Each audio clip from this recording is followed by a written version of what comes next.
Some shows talk about one team. Other shows barely talk sports. This show will talk Packers, Brewers, and Bucks. Every day. It's Wisconsin Sports Daily with Steve Sparky Pfeiffer on the Wisconsin Sports Radio Network. All right, welcome in. It is Wisconsin Sports Daily, a Friday edition. My name is Tim Allen. It is not Steve Sparky Pfeiffer. There's Charlie Hewson. And, boy, how do you follow that up? Change is in the air. Change is in the air. Change is in radio. You guys know that. You're radio fans. We're all radio fans.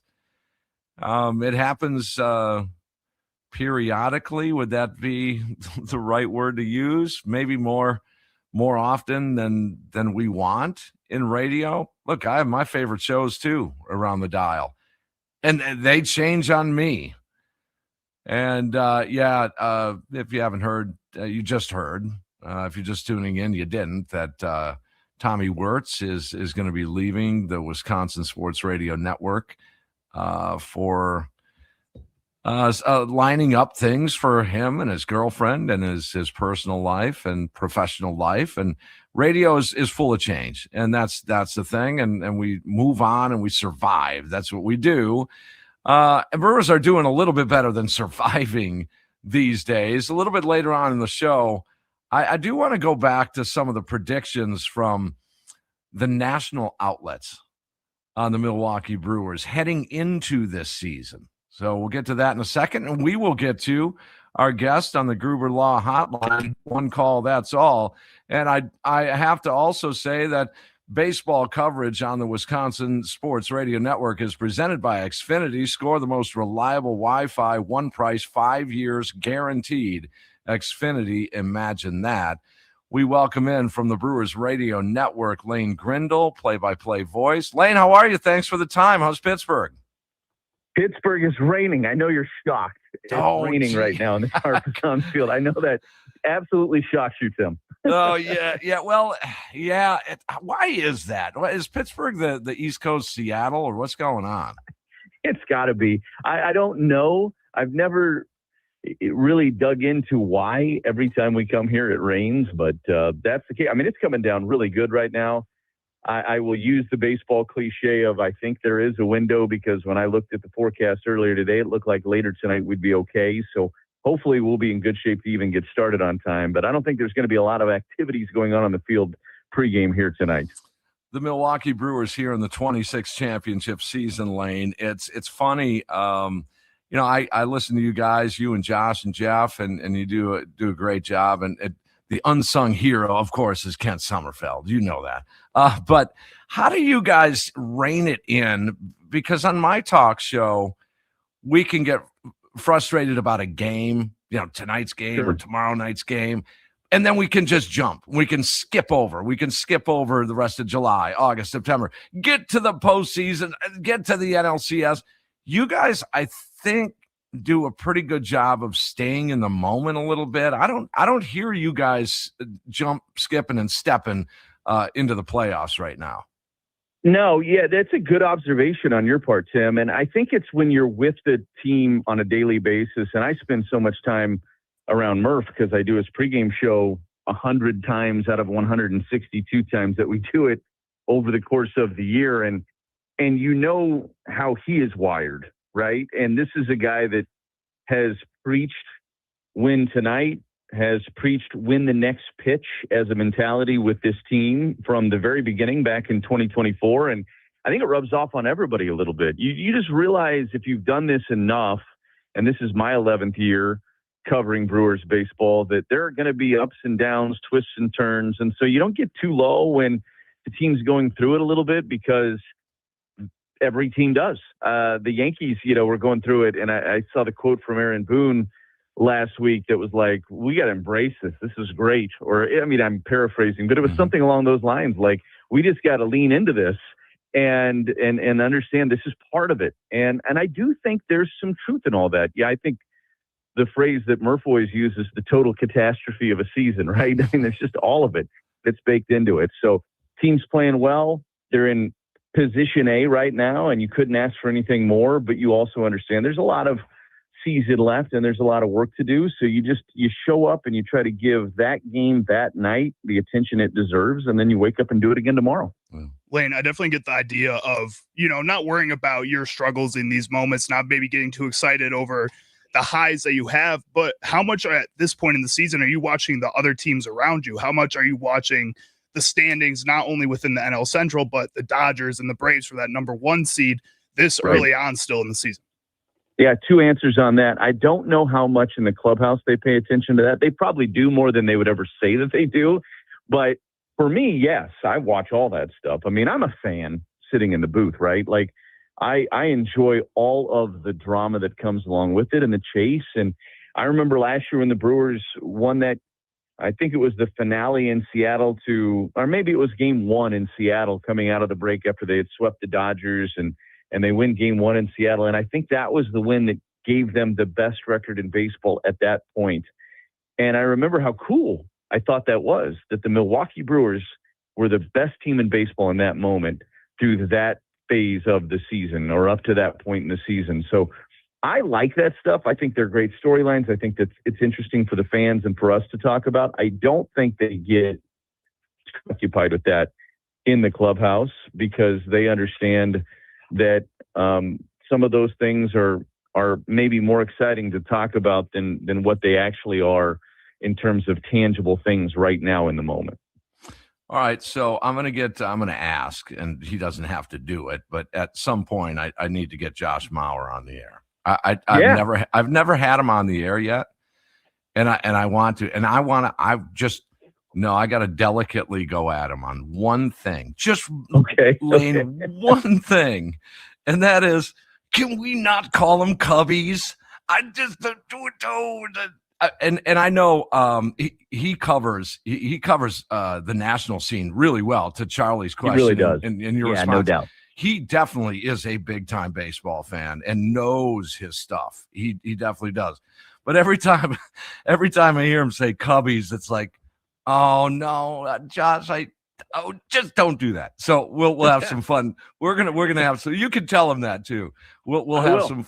Yeah, we'll have some fun with that. I'll pass it along.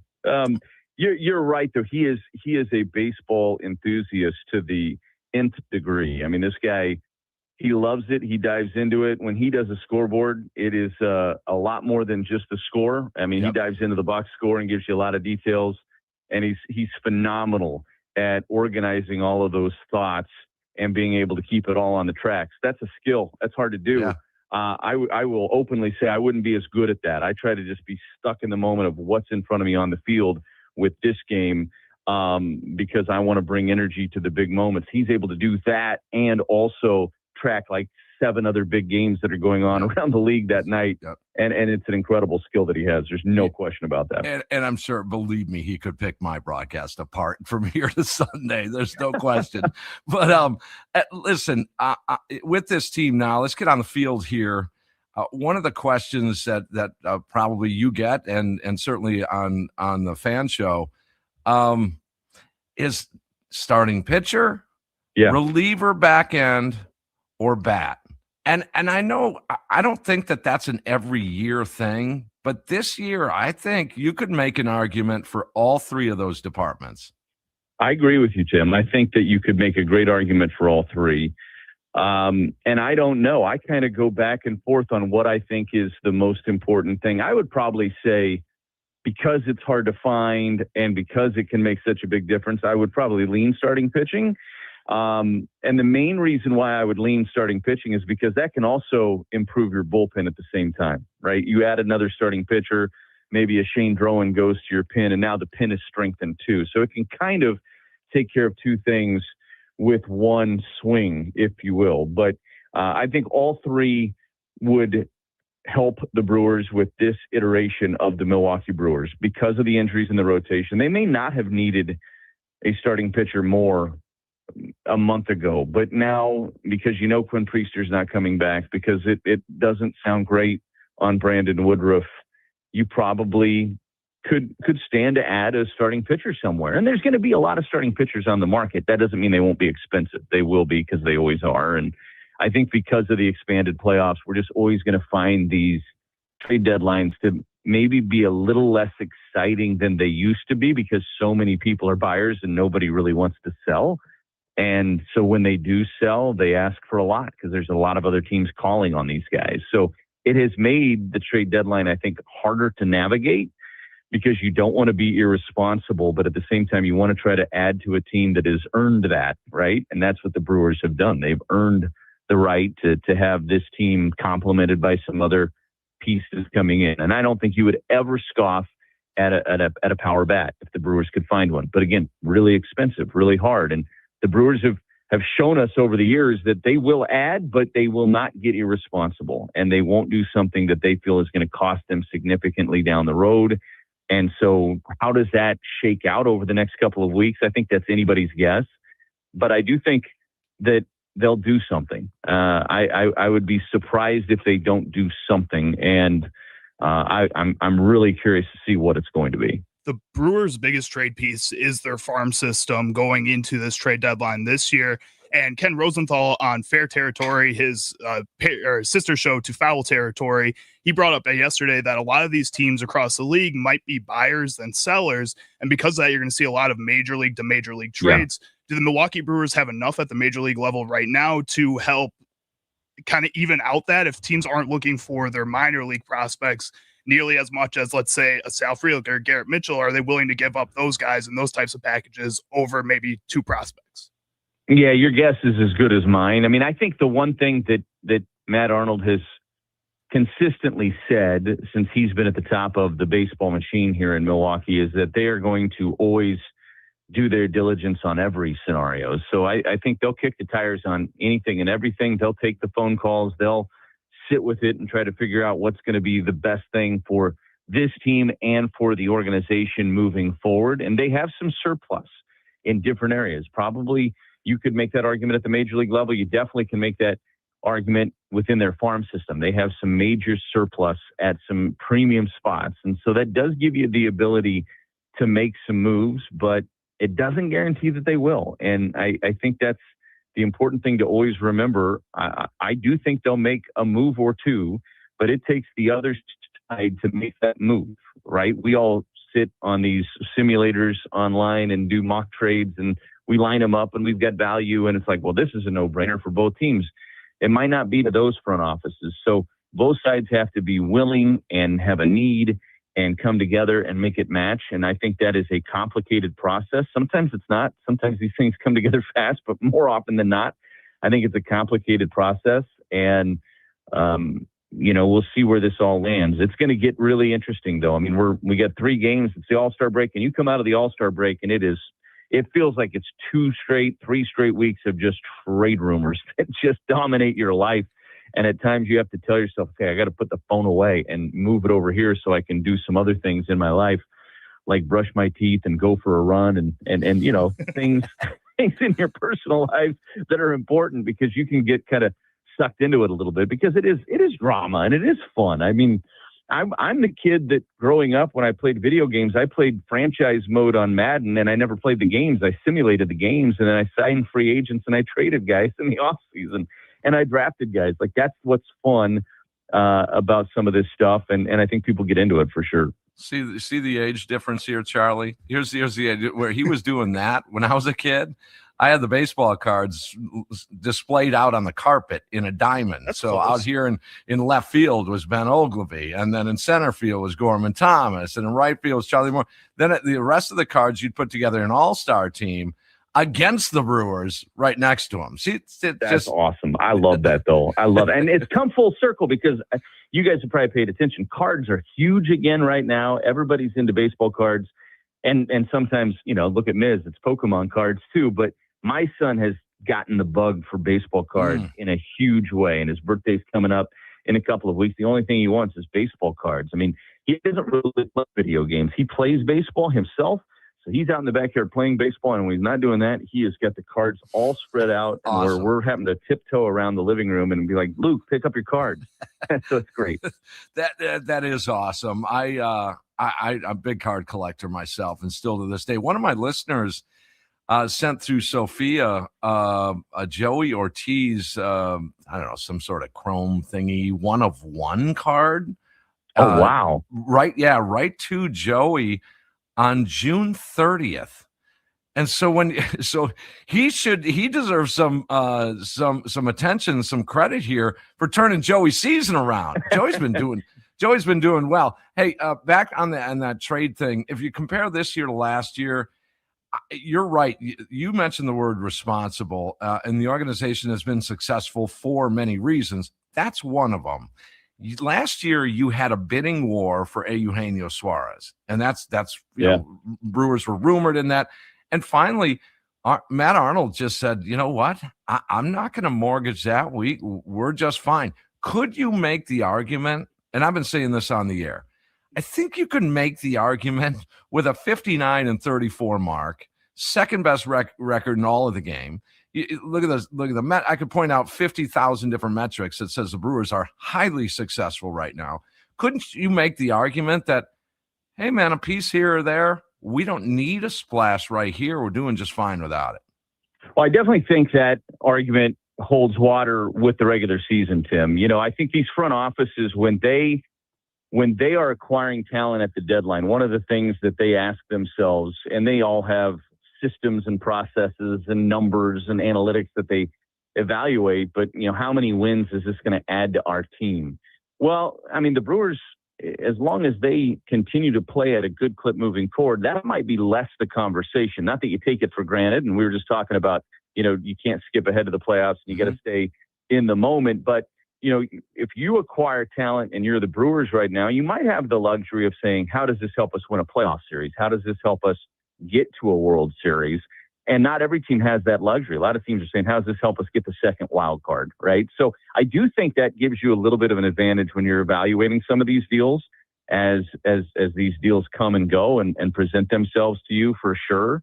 And I think that'll be interesting to see if the Brewers do maybe surprise people and make a big swing. But it's a tricky deal. And you're right. The Brewers have been so good for so long because they haven't shipped out guys that they probably could have. I'm sure they've gotten calls on a lot of the guys that are at the big league level right now, performing at a high level. I'm sure there was a point in Bryce Terang's ascension through the Brewers.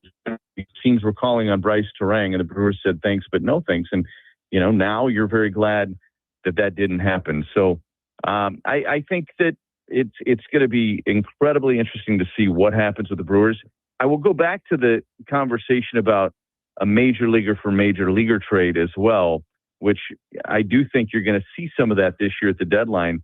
The tricky part about that, and I think the Brewers understand this very well, is that when you trade a piece from within your clubhouse, that can disrupt some stuff. So you got to be careful who that is, because there are some guys that matter a big deal within the walls of that clubhouse, and you don't want to change that dynamic. It's not something you can necessarily put a value on, but it's something that if you're around it and you see it daily, you get it. And culture matters, and guys that are a big part of the culture, if you move them in a major leaguer for major leaguer trade, that could change that whole dynamic. And I don't know that you want to mess with that. So going back to what you're saying, Tim, like, yes, I think there is something to be said for this group is really good as it is. Doesn't mean you don't take a look at what you can do to improve it, but you also maybe don't have the same sense of urgency you would have to have you're fighting for the number 2 wild card right now. Yeah, and the default has to be always in an effort to make your team better. If it's in front of you, you have to entertain that idea. So where did the bye-bye baseball come into play? Was that something that just happened on your home run calls? Is that something that just happened? I did it. I can tell you the first time I did it, I was doing a college baseball game in Austin, Texas at Dish Falk Field. And Jake Opitz, who is now a minor league manager somewhere, his brother Shane Opitz was a minor leaguer for the Brewers a few years back. Jake Opitz, left-handed hitter, second baseman, hit a ball out to right, and the Huskers took the lead, I think, in the 7th inning or whatever it was, and they won that game against the Longhorns. But as the ball sailed, I just blurted out, bye-bye baseball. And I remember at the end of it being like, I don't know, whatever. And I had so many people tell me, we love that. You should keep doing that, that I started doing it. I don't do it on every call. Like, I don't really consider it my call in that way. But I'll put it on a big moment, or I'll put it in there every once in a while, because this is kind of fun and different. And I feel like it's a wrinkle. And so I love it. It's a fun way to lean into a call once in a while. I love it because you have to remember that, and I'm sure you do, that people that listen to you guys, baseball and radio, we depend so much. Even I try to read off the bat your demeanor to see if that ball's got a shot. Okay, yeah. So a lot of times I'll hear the bat hit the ball, and I'm not unlike any other listener out there. Bat hits ball, and that first reaction by you or Jeff or Josh is like, dude, here we, and then it's and sometimes it's just short of the track. So but when Bye Baseball hits, I know it's gone. It's out of here. Yeah. All right, and then the final thing for you, I know we touched on it, but Pittsburgh with rain, is that a stadium that has birds for you? We're so high up, even the birds don't come up here. That's how high the press box is. So, we don't have wires up here. So we kind of get sheltered from the birds up here, which is good. Cincinnati, man, there's wires like coming down to the netting from our booth. And so there's always mourning doves sitting in fact, I had a mourning dove, this was like 9 years ago, sitting right next to my laptop on our little counter where we broadcast from. And I'm like, love, you got to do the rest of this game. I'm leaving. Like, I won't be around this. I don't know where I got so creeped out by birds. I don't know if I'm scared. They birds are just weird. Me out. They're just not my thing, man. Dirty I can't do it. Yeah. Things shouldn't be flying around you. We did on the post-game show last night. I mentioned that you were going to be on potentially here today. Just really quick run through, because I think people like a behind-the-scenes look. What do you bring to the game? What are your tools to the game as a play-by-play guy when you leave the hotel and you're headed into the booth? So it's changed a little bit over the years. I still score on Uke's scorebook.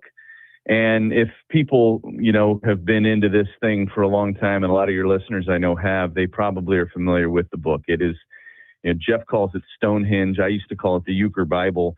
It is big. It probably weighs, I don't know, maybe 4 or 5 pounds. It's a big, heavy tablet of a book, and it takes up a lot of space.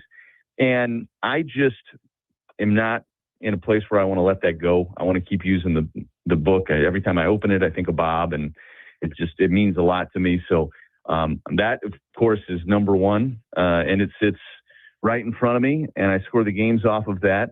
I bring an iPad, and I'll put up the game tracker a lot of times on the iPad, and that way I can see pitch type, location, pitch count, all the exit velo and that data, which you can get lost in that a little bit too much sometimes, but it's still some of the basic stuff is, I think, important to at least understand, because there are times where you think a ball wasn't hit very hard and you're like, oh, that was actually 97 mile an hour off the bat, or the reverse of that from where your broadcast position is. And then I have my laptop, and I use that for Baseball Reference and any kind of human interest story that I'm looking up on a player.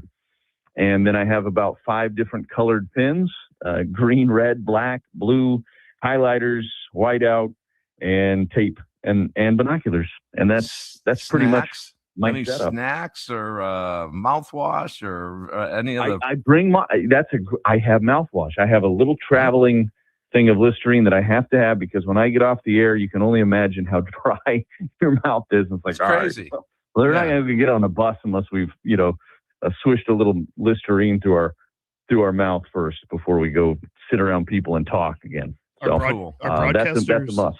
Are broadcasters like players where they have good luck charms too? Do you have a good luck charm? I have a coin. I don't know if this is a good luck charm as it is. It's just, I like to keep it with me. I have a coin that Judy Euchre had made for all of us last year after Bob passed. And it says, "So long, everybody. You've been listening to the Brewers Radio Network." And the date of his last sign off when he said that. And then it's a picture of Bob. It's a coin, and I keep it with me every single night in my pocket when I come to the ballpark to do the game. Oh, that is That's really awesome. cool. I didn't know that. So that was that available to the public, or is that a private thing? It was just a private thing that for those of us that were in his circle and love Bob dearly, that Judy was nice enough to do for all of us. And so it's a really cool thing. Yeah. Oh man, wow. And by the way, I apologize. I was going to look you guys up in Vegas. But I'm a Vegas nut job, and I have a certain way of doing Vegas, and going out to lunch or something and staying sane and sober and straight with Lane Grindle or Jeff Levering just didn't fit into my agenda out in Vegas. So I apologize. That had to be fun though. I was there, and it was something special. But Lane, I wish we could go on all day. And I really appreciate the time, and maybe we can work something out on a regular basis down the line. Always appreciate it, Tim. I love the conversation, man. All right, there he is, Lane Grindle, Brewers Radio Network in the booth, play-by-play with Jeff Levering, Josh Mauer, and Kent Sommerfeld. All right, we'll take a break here. There's Charlie Houston, Tim Allen, in for Sparky today, a Friday edition of Wisconsin Sports Daily here in the Wisconsin Sports Radio Network studios.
Welcome back. It is Wisconsin Sports Daily. No Sparky today. There's Charlie Houston, the Rock, the anchor. My name is Tim Allen. Hey, Charlie, do we know where Stevie is? Is he Stevie baseball is tournament? in Green Bay. So I think he's up there moving stuff. I don't know if it's a baseball term per se, but he's in Green Bay.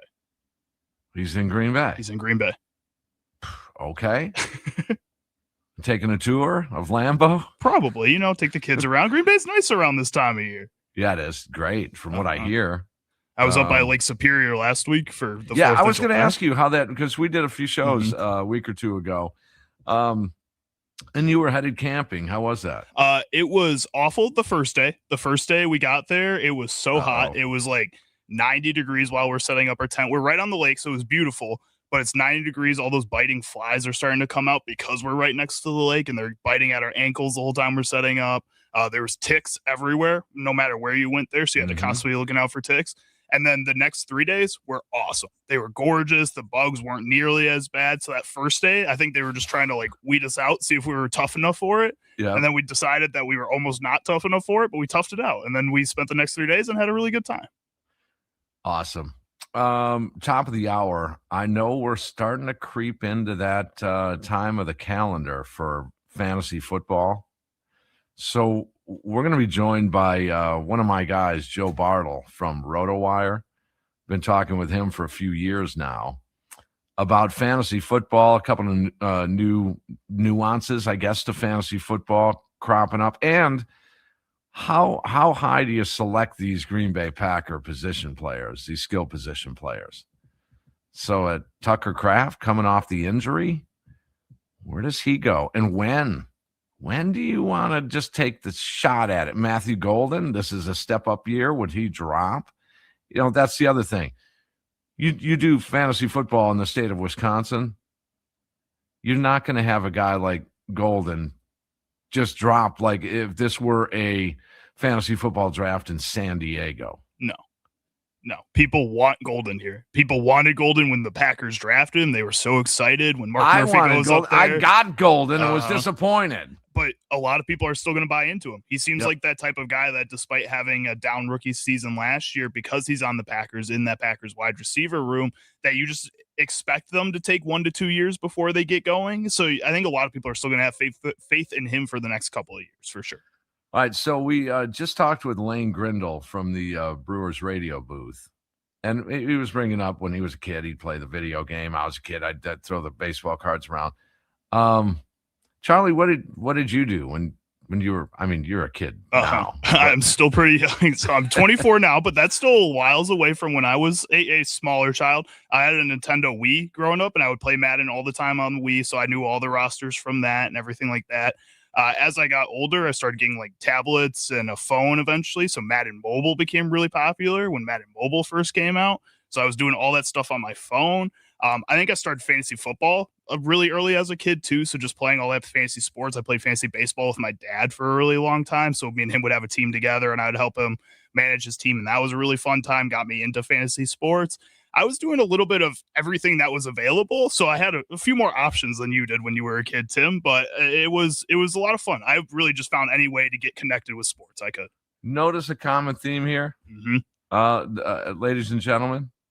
Notice a common theme of just about every single thing he just listed there had nothing to do with getting outside. I went outside too. I was outside too. I was just running around with my friends, but we would end up in each other's basements playing video games. Exactly.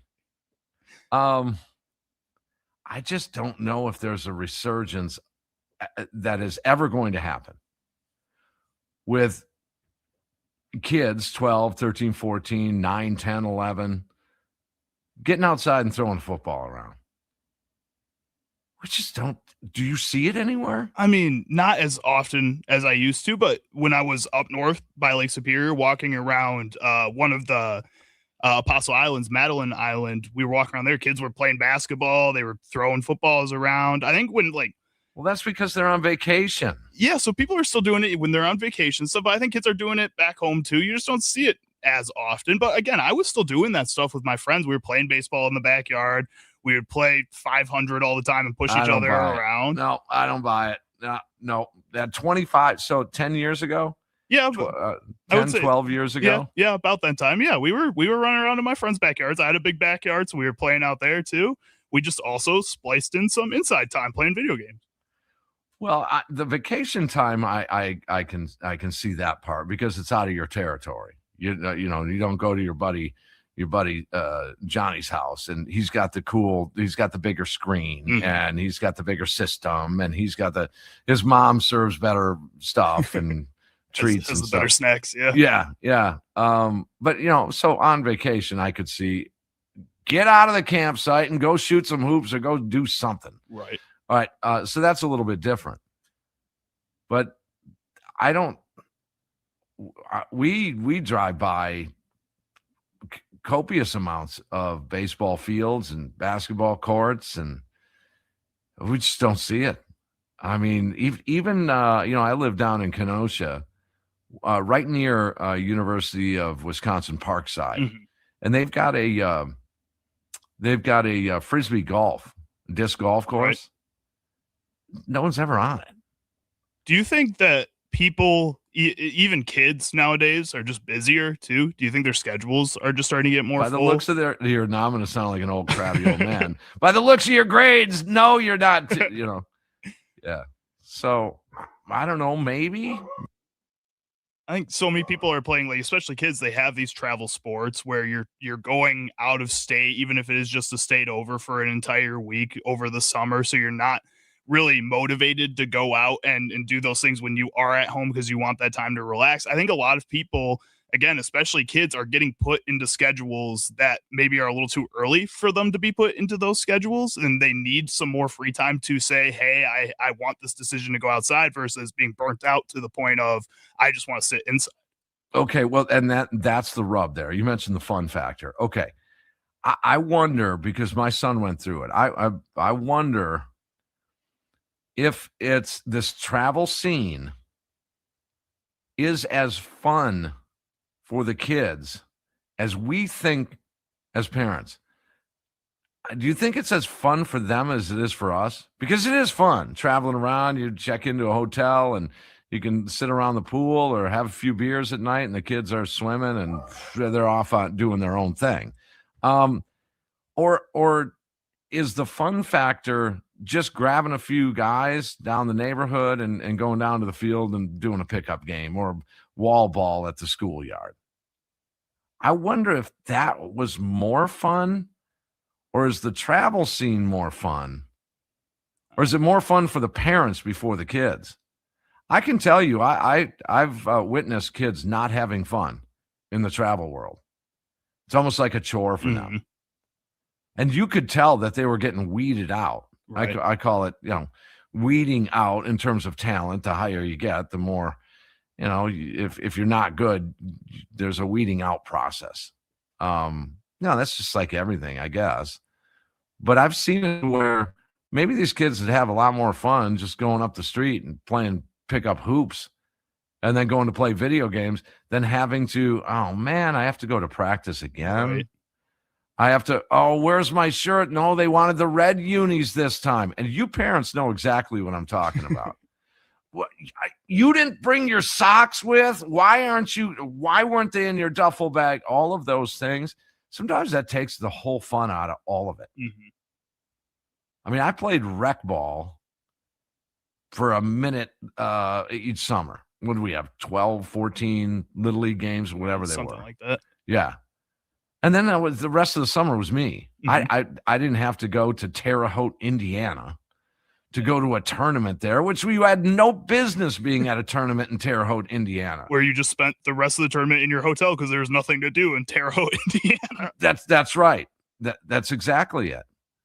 But sometimes I wonder if we're taking this travel scene. It used to be a badge of honor to play in travel ball. Now you get these cul-de-sac teams where, a couple of dads get together and scoop up a bunch of players, and they formulate this team, and off they go. And they charge this amount. And are we taking it a little bit too far sometimes? Because it seems like that's all there is these days. Let's is get travel ball. let's get to somebody that I know has their pulse on travel ball a little bit. Ram on the north side, you're on the Nicolay Law talking text line 446-77-1250 to get on like Ram. Ram, what are your thoughts on the whole travel ball rec league type of debate? Are we taking? Is that taking the fun out of what's things? going on to Tim? Yeah, Tim is Mr. Baseball. But I'll say this. I've had an AAU team. I started while in North Carolina. I did one here. And what I didn't like about it, it takes up your whole summer. Mm-hmm. And so now, say I did 14U 1 year and I did 12U. And I said I would never do that again. And I've been asked to coach over the summer, even with the salary pay, I'm not going to do it because it takes up your whole summer. So you start in April and you be done around first week of August. So if you go on vacation, you normally want to go on vacation to one of the sites, someplace you probably haven't been, because you can slide a vacation in that way. But now what they do is they'll have a room with the video games already set up. So all you got to do is you just bring your little Bluetooth thing and got your guy, and then they say, well, I don't want to play you. We're playing this team from China. You're like, what? And the parks here in the central city be empty. Matter of fact, the challenge for the park directors is what do we do to get the children to come out? So if you have a splash pad, you'll get the smaller kids. But say from 5th grade to 12th grade, you don't see them. Now, some of them are playing travel ball. I have a next door neighbor, and he has his son playing travel football, and he's only going to the 3rd grade, or the 4th grade. And he's all in. But when he's not playing, he's running around at the park. I mean, you see a kid, he got a basketball, got a skateboard, he's trying to do everything because outside of that, he's engaged in this sport. Now, the last thing I'll say is this. The next group of kids, you don't see nobody riding bicycles. You don't see nobody playing a wall ball. You hardly see any pickup games. And Tim and Charlie, people are just not active like that. And what we're basing our theories on is stuff that happened 20, 25 years ago, 30 years ago. That's gone. I think so. Yeah, it's a different planet in some regards. Yeah. And today is a perfect day for, say, outside basketball. It's not too hot. It's a little breeze. Park's empty. Empty. Empty. It's scary. It's like it's a ghost town.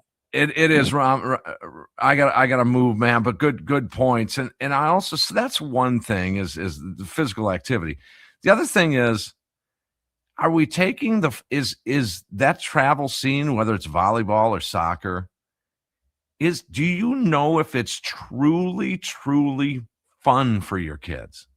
Do you really, truly, in your heart of hearts, can you guarantee that it's fun for your kids? I think you might be surprised. I've seen it, and you've seen it too.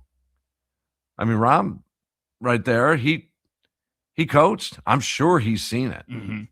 I mean, how's the fun factor being taken away from the kids because it's so regimented? You just got to make sure, as a parent, I think, in my mind, to constantly check in on your kids and how they're feeling about it, and don't take what they say for granted, because what they're saying and how they feel about something is valid. And they might want to make you happy.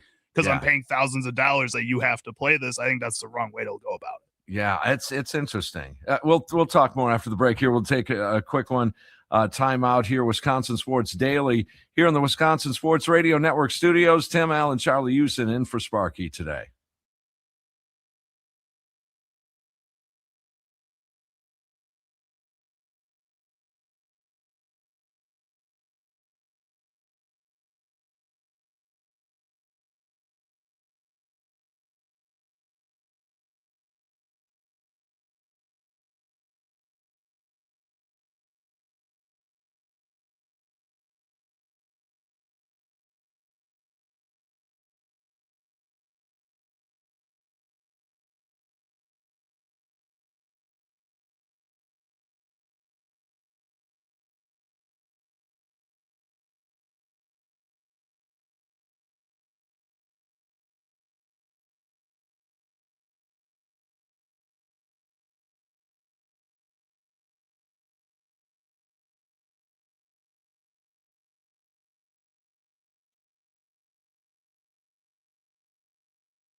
And just to finish up our thoughts on that travel ball scene, I'm not going to play holier than thou on this. I had a ton of fun with my son playing, 100 games a summer or whatever it was.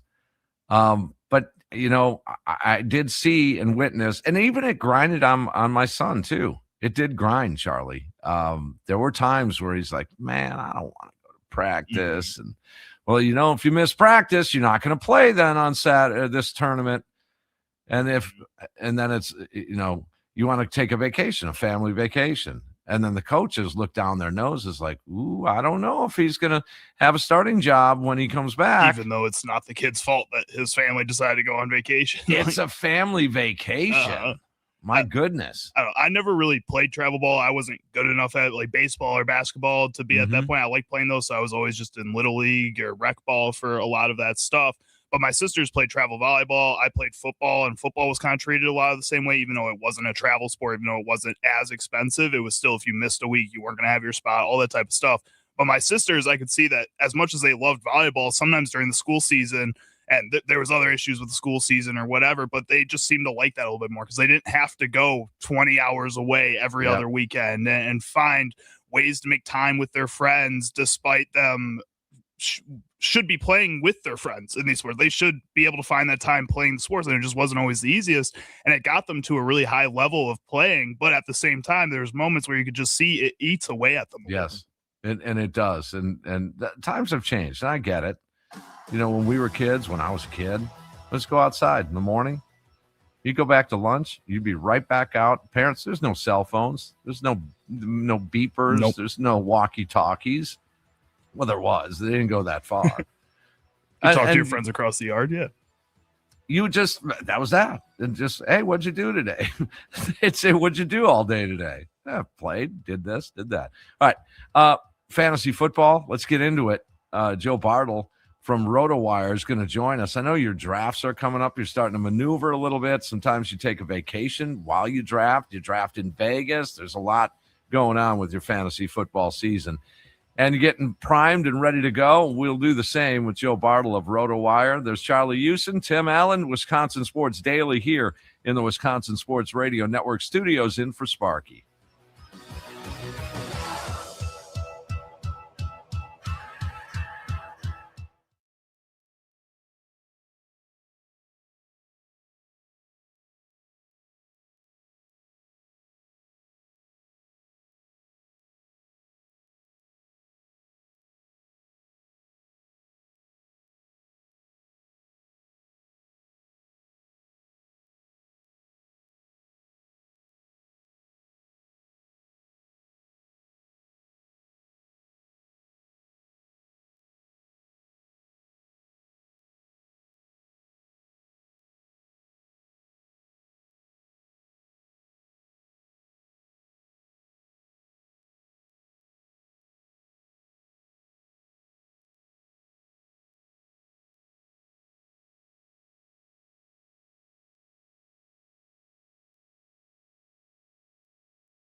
Some shows talk about one team. Other shows barely talk sports.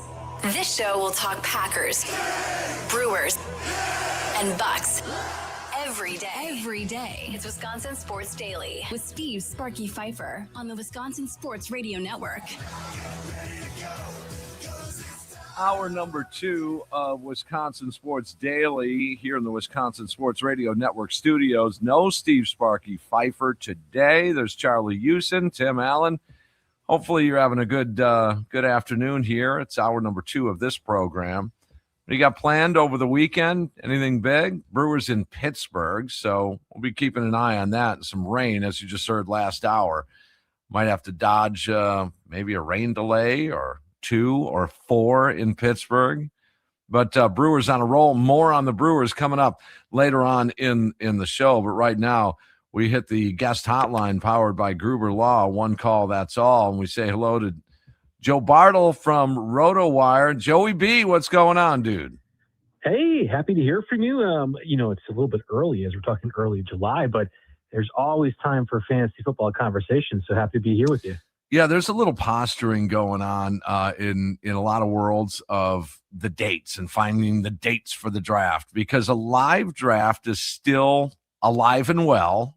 And I know the online drafts, there's something to be said about those too, because those can be done in like 90 minutes, and we're all done in standard format pretty much. You set the timer and off you go. And if not, one thing I don't like about that auto draft is just that if you're live in the session and you don't have your player selection, you should just skip it. It shouldn't default to what they deem as the next best player. What do you think about that? That's great. I don't know how you code that though. Honestly, when those online drafts are happening, the way that the queue typically works is that the ADP of the site, whether it be ESPN, Yahoo, pick your poison, they'll be about a few weeks behind. So I actually find that the people who aren't there and getting auto drafted will usually, if you're in a sharp enough room, get the players that are just like completely toxic assets that you don't want to have at all. And it feels like just desserts. So in that way, I'm like, you have, Joe Mixon, for example, who possibly doesn't have toes on his feet and wasn't going to play at all last year, like at a round 6 or 7 ADP. Like that's just as like the vengeful person in me. I always appreciate when that happens. But, you do hear the horror stories of people getting auto drafted teams and winning their leagues. That's also, I guess, the downside of that too. So I get both sides. And to your point, though, I was in 17 leagues last year and we drafted 3 of them live. There is nothing else like doing a live fantasy draft. It's one of the reasons I got into this industry 10 years ago. I very vividly remember doing my very first one at our family's cottage, just a family league, just overall, and just falling in love with, I don't know the correct terminology in radio, but the banter that you would do with people when making draft picks. Like that to me, I will be chasing that for the rest of my life. And it's why if I could always do a live draft, I will choose to do so. And I will always value those more than others. Yeah, to me, topped out at 7 leagues and in a holding pattern these days of 6. And I would say, 3? Yeah, half are live drafts. And those can be pleasurable and painful all at the same time, because it's typically the same longtime friends and acquaintances. The one is from 1988, so we've seen kids and now grandkids and the whole deal. But the same jokes, they just pop up all the time. I don't know. I do get a kick out of both. I do, and with this, it depends on your schedule. So Joe, I'm going to lead things off here with the Green Bay Packers. And since we're in the state of Wisconsin, I don't think you'll ever get a steal of a deal on a Green Bay Packer. What do you think? No, you're entirely right. Honestly, and you guys know, I'm born and bred Green Bay Packer fan through and through. Yes, I bleed blood, but we also have green and gold that comes out sometimes too. Like, you will never find a more passionate Packer fan than me. And I would imagine most of the people listening to the station would feel the same way as well too. I think outside of the state of Wisconsin, the Packers offense from a fantasy perspective has mixed reviews, if not outright skepticism. And I don't really understand why. I mean, we had the Packers offense from a PFF perspective be one of the most efficient each of the past 3 years under Matt LaFleur's offense. And now he's forced to condense a rotation that was frustrating from a fantasy perspective. No Dontavian Wicks, no Romeo Doubs. I don't even think they can do a lot of 12 personnel stuff. Like Luke Musgrave, just not the kind of blocker. Fitzpatrick is gone, so they have a Josh Wiley in that sort of role. Like, you saw the Packers this offseason, I thought correctly, extend both Christian Watson and Jayden Reed because they know how important those two players are going to be. And provided they stay healthy, it's probably going to have a good look in their contract come next year with the role they're going to have. And yet, Matthew Golden, for example, who probably is the biggest beneficiary of Dobbs and Wicks, well, he's a round 9 or 10 pick. And Jayden Reed's round 8. And Christian Watson is right in the same range of like Carnell Tate or Jordan Tyson, who are rookies that haven't even established anything, or like BTJ, Brian Thomas Jr. of the Jags, who was incredibly disappointing. And I get the concerns with Christian Watson's injury history, but to me, he feels like he's going to be one of those guys that's like a guaranteed 12 yards receiving if he just stays healthy all year, which is a big if. So I completely agree with you. And again, I would imagine anyone doing fantasy drafts in Wisconsin probably will see not as much value as you would in other places, but I have seen most fantasy experts and analysts kind of have pessimism or just outright disinterest in the Packers offense, and I do not understand why. Joe, when you look across the NFC North in general, I think a lot of media outlets have been looking at that division and said that's a shoot up. Like, it doesn't matter which team you pick, you could be right that they could be in first place, they could be in last place throughout the season. When it comes to looking at the rosters from a fantasy perspective, is that the same case? Are you looking at all 4 teams as all these groups have super high upside when it comes to fantasy? The Vikings with Kyler Murray, potentially. Justin Jefferson's always a weapon going to be there. If the rest of their wide receiver and receiving room is healthy, they could be dangerous. The Lions have Amon-Ra St. Brown, who's always going to be a weapon. The Packers have a new and kind of solidified group over there, which could help. And the Bears have a ton of weapons too. Are you looking at it as a pretty toss-up type of situation when it comes to what rosters you should be eyeing in the NFC North when it comes to fantasy? Yeah, loaded question, but great question. The Bears one is the most optimistic I've seen from just outside people. Everyone's really excited for year 2 Ben Johnson, and what does this mean for Luther Burden now that DJ Moore is gone? And if you aren't a Luther Burden truther, well, then surely Roma Dunze will finally have his time in the sun. And if you're not really in on both of those, then it has to be close to Loveland. And by the way, Caleb Williams is throwing for 5,000 yards. It's like, I get it. I understand where that is. I'm not really like out on the Bears offense, but there is just a lot of expectations for a franchise and a team that really has never done that before.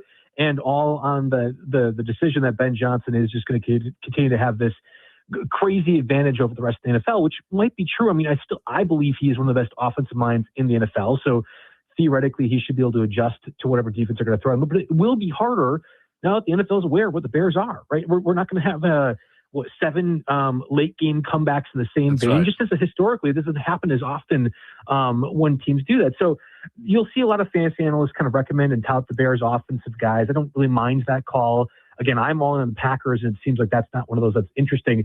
I will say, though, the Kyler Murray acquisition, again, getting him as a free agent, signing after he was cut to the Cardinals, getting a nice contract in that way, they didn't have to really worry about signing him to any long-term deal, and you get kind of the upside play if Kyler Murray does well on the cheap. That's been really intriguing to me for a guy like Justin Jefferson, who at one point in early February, we do these drafts all year. I was drafting with other experts, was more like a early second-round pick. Now Justin Jefferson is probably like pick 9, 10, 11, maybe ahead of James Cook, ahead of CeeDee Lamb. I think Jefferson's going to just be awesome with Kyler Murray, and I think Kevin O'Connell's going to be in a good spot.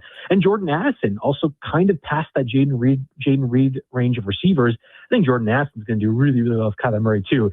It's the lines that I have some reservations with, and it's going to be one of the big things I point to really for any fantasy advice I give this year. I believe the coaching schemes and specifically coordinators are the area that you can find fantasy value in the most right now. And specifically, Drew Petzing, the really bad offensive coordinator for the Cardinals last year, is now the offensive coordinator for the Lions. I don't think that makes a huge difference for Amon-Ra St. Brown's value. I think he's more or less airtight with what he does for Jared Goff. But if you're betting that Jameson Williams was going to explode, can I point to Marvin Harrison being one of the biggest disappointments in recent memory? Sam Laporta could really that good. So I have major reservations about Drew Petzing making this Lions offense be as effective as efficient as they have been in past years. And that's the one, if I'm fading of the 4, I'm probably going to Detroit.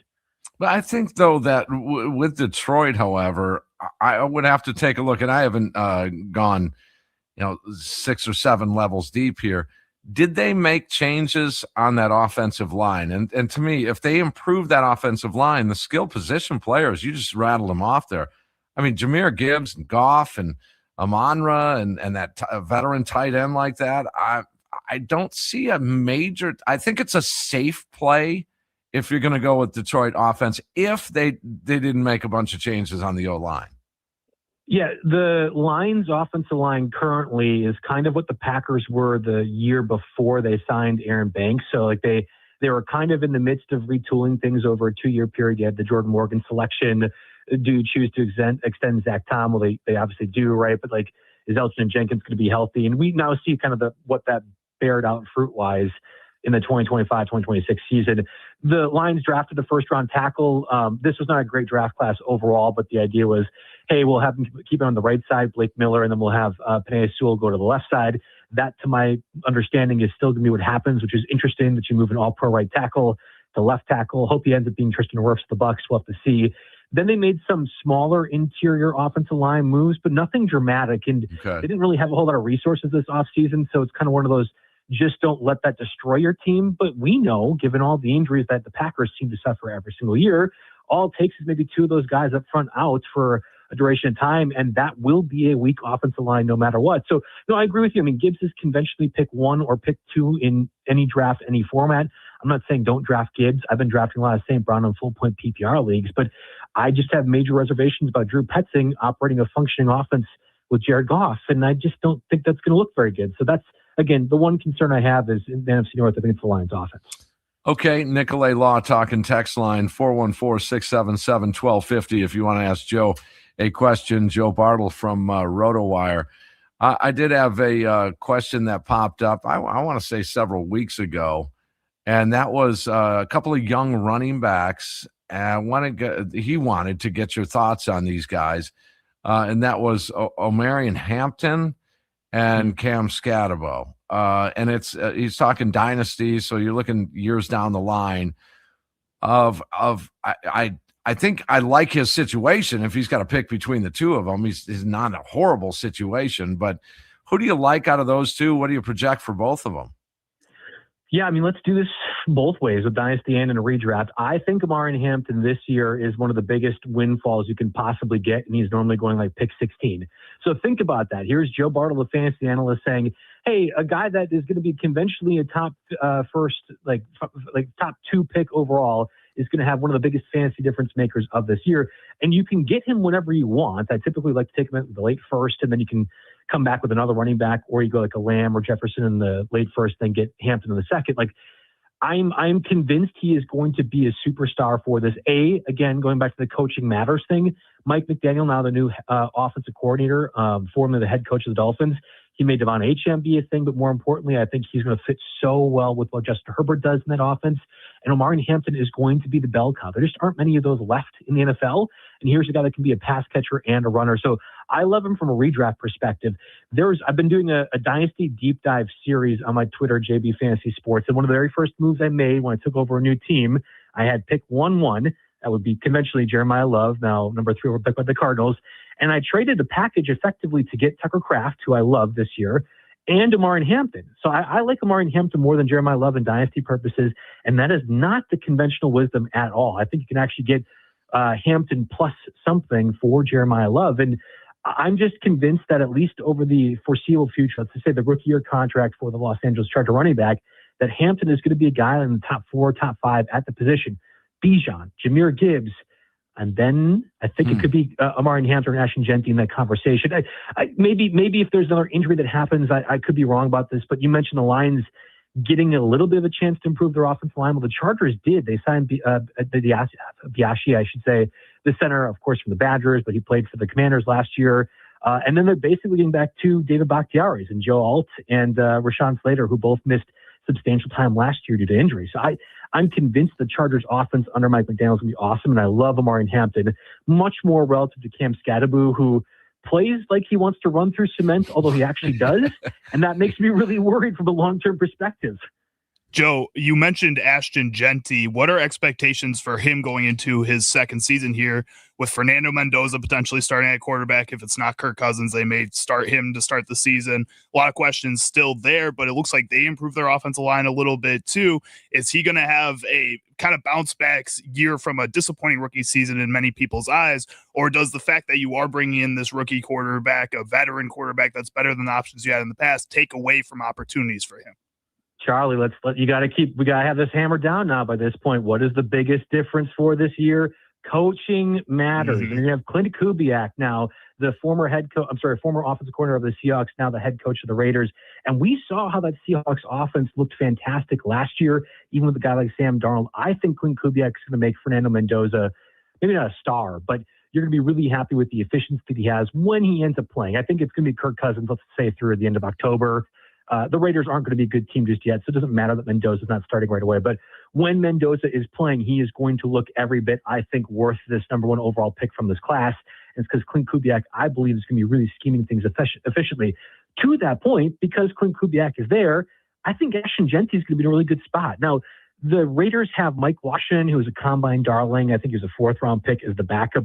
They really have nothing else. I don't think Mike Washington's more of a pass-catching guy. So Jeanty might, too, also be kind of a workhorse. And the only reason he's not being drafted higher, which is at, I think at the ADP from a redraft perspective, more like pick 9, 10, 11 range again, it's because what you mentioned, he was so disappointing last year. I think Jeanty actually, despite all the circumstances, did really good. And figured it out. I don't know if I was expecting a whole lot more than what ended up being over 1,000 yards receiving. 1,000 yards total. He had a lot more receiving yards in that way and was becoming a pass catcher. And then they made that monster signing with Tyler Linderbaum, the stud center from the Ravens to the Raiders in that massive contract. So I think there's a ceiling cap to him. He won't have a Christian McCaffrey season. I think Bijan and Gibbs are like light years higher than what I think Ashton Jeanty is.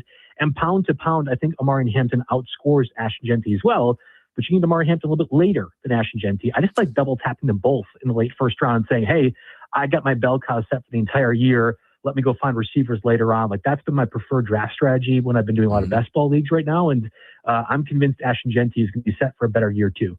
And those receivers, to your point, man, you can dart throw a lot of those receivers or make moves within a campaign. Some of the bigger names that have moved around a little bit.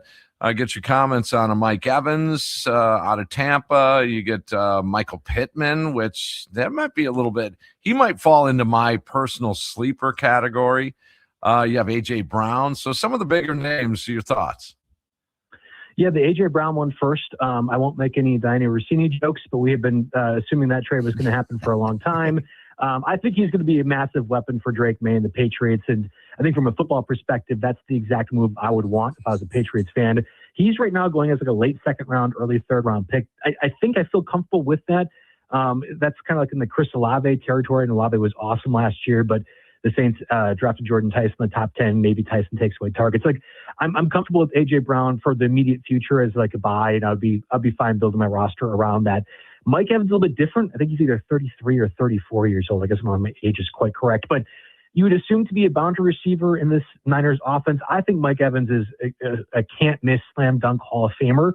But even in those circumstances, for those types of receivers, we know it's hard to make transitions when you've been in one situation, one familiarity, all the way to another. I love it for Mike Evans trying to win football games and trying to be a more prominent spot, maybe get another Super Bowl ring.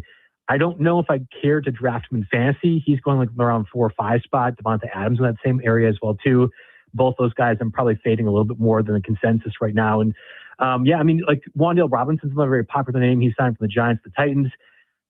Joins Brian Dable in Tennessee, full point PPR maven. I still think Carnell Tate can have a better impact with Cam Ward, but I think Wan'Dale Robinson's one of those cheaper names as well, too, that you can kind of consider. It's tough with a lot of these, and Michael Pittman as well, too. It's tough with these guys where you're like, I mean, we know the names, but the circumstances make them a little bit tough, like a little bit more, I would say, uneasy. I don't mind Michael Pittman. We called him actually on SiriusXM earlier today or yesterday. One of the boring picks that you can make in round 8 or 9. No one's going to be happy when you're at your live drafts or clapping in the back saying, "Oh, great pick." But I do think Aaron Rodgers needed that target that he could feel comfortable doing. It's why guys like Adam Thielen and Marquez Valdes-Scantling were playing as much as they were for Pittsburgh last year, just because Rodgers needs his pet project toy veterans to comfortably use. you're having to, you need Michael Pittman to get close to like 80 catches and 1,000 receiving yards. And I think that's possible within this offense. Maybe Mike McCarthy has some new tricks up the sleeve that I'm unaware of, but I guess I just don't want many parts of Pittsburgh at the moment. Yeah. All right. Well, speaking of which, how about a Garrett Wilson in that jet situation? What's going on there? Yeah, Geno Smith returns to New York after getting punched in the face and left. Now, a half decade or more later on, Geno Smith's going to be a more capable veteran quarterback than what they have been dealing with the past couple of years. But it's still Geno Smith, and it's still the New York Jets. Their offense line, ironically, is probably one of the best in the league. I think it's going to get underreported just because of how bad that offense will be in general. But theoretically, Geno Smith under a competent offensive line, you still have Breece Hall there as well. They extended this offseason.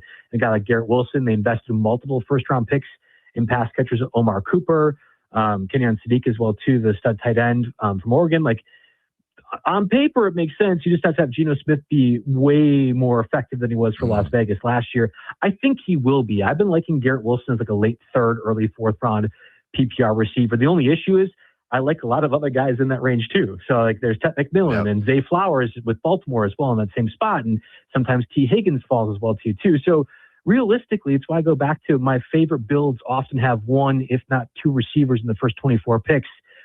One or two running backs in the first 24 picks, because I like a lot of the receivers that fall a little bit after that. Yeah, there's that just an abundance of receivers that are all sort of, you can make an argument for all of them, right, for or against. And some of those receivers that after week 10, you're like, what was I thinking on this guy? But to find out more information, Joe Bartle, where can they go to find out your stuff? Yeah, you can follow me on JB Fantasy Sports on Twitter. I'm also going to be on SiriusXM for the next 2 months, Sunday through Wednesday, noon to 2 p.m. Central Time, 1 to 3 p.m. Eastern. I go through, we try to do themes every single show. So last show was more like a best ball focused. We had veteran talk about a lot of these guys that moved away, really trying to catch you up for when you have fantasy draft season, which is coming up here in the next couple of weeks. So Channel 87 on SiriusXM, Sunday through Wednesday, noon to 2 p.m. Central Time. Otherwise, on my Twitter, JB Fantasy Sports. Awesome. Joe, you're getting big time, man. Thanks for the time. I appreciate that. All right. Sounds good, guys. Thanks for having me on. All right. Joe Bartle, RotoWire, and SiriusXM. There he is, getting a little fantasy football conversation in. Well, it is. I mean, here we are, mid-July. People are getting excited. They're itching for it, man. I know that. But we have some Brewers things to really kind of shake out the rest of the season and into the postseason, and more on that coming up in just a little while. Austin Urdina from the Potawatomi Sportsbook will join us. Still a lot to get to here today. Friday edition of Wisconsin Sports Daily in the Wisconsin Sports Radio Network studios. Charlie Usen, Tim Allen in for Sparky today.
It's a Plead the Fifth Friday, sponsored by Habush and Rotier. Who should have just kept their mouth shut? Who made a bad decision commenting on a topic they shouldn't have? Let's hear who you think should plead the fifth this week on Wisconsin Sports Daily. Served up by Wendy's with Steve Sparky Pfeiffer. I'm assuming you had Ayuk in there at one of these segments recently. I do not or haven't had him. He's been saying some things, but it's all been over like social media kind of weird stuff. Right. Like, crazy. I want to hear from the 49ers more. They keep saying like that this is all him, like it's all on him. We're not going to have like any further comment or anything like this. Why are you not just cutting ties? Just get this over with. He doesn't want to be there.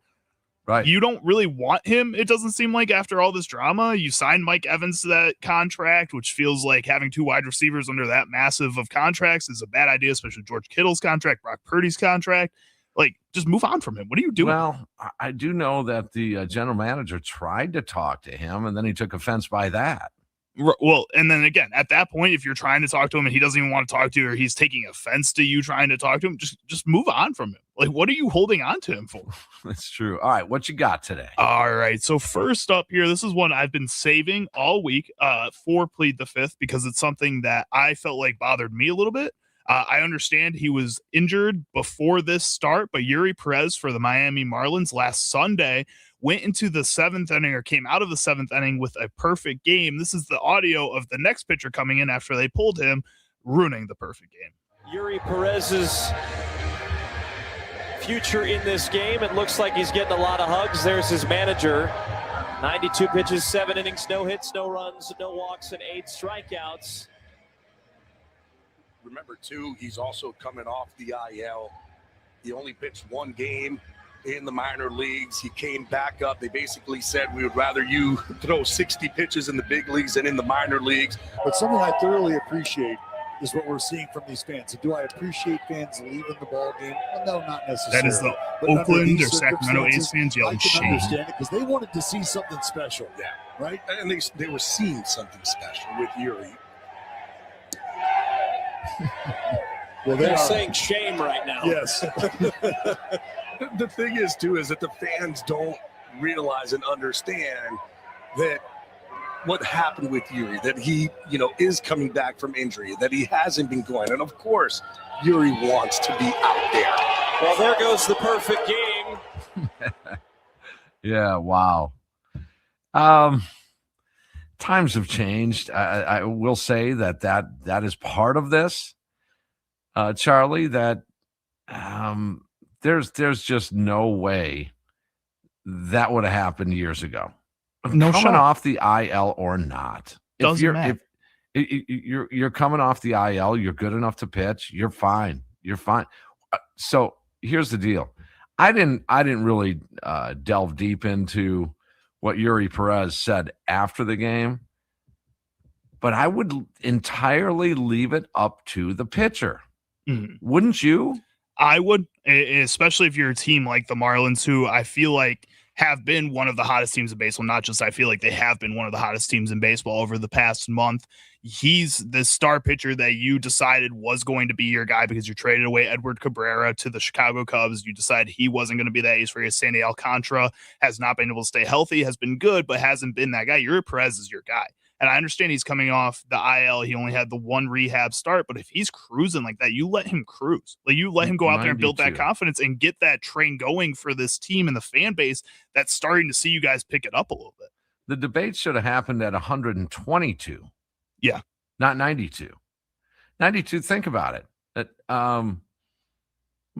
If you got to let him start that eighth, don't you? Just see what happens. Yeah, maybe you get a couple of quick outs on 6 pitches. Well, and what's even more frustrating is that later in the week, yesterday, I believe it was actually, the Pittsburgh Pirates took Jones out of the game, Jared Jones out of the game in 5 innings when he had a perfect game going. Same kind of situation. He was coming off the IL. They didn't really trust that he was going to be able to get through the rest of the game. He tries to just walk straight to the tunnel so he doesn't have to talk to the manager about it at all. He joked that he was just trying to lock himself in a room so that they couldn't get him out before he leaves the game or anything like that. But I could see he was frustrated with that. You got to allow these guys, especially when you are a young team who has the ability to be a good team this season too, you have to let them be that. And that's really frustrating that they're not letting them do that. It would seem that way, and I've been confused here for a few years about if athletes are bigger, stronger, faster. Mhm. If athletes these days have far better nutritionalists, far better trainers, the gear, the supplements. I mean, the right supplements in terms of nutrition. Right. Training. It's just medical technology, imaging to kind of be in advance of any potential injury.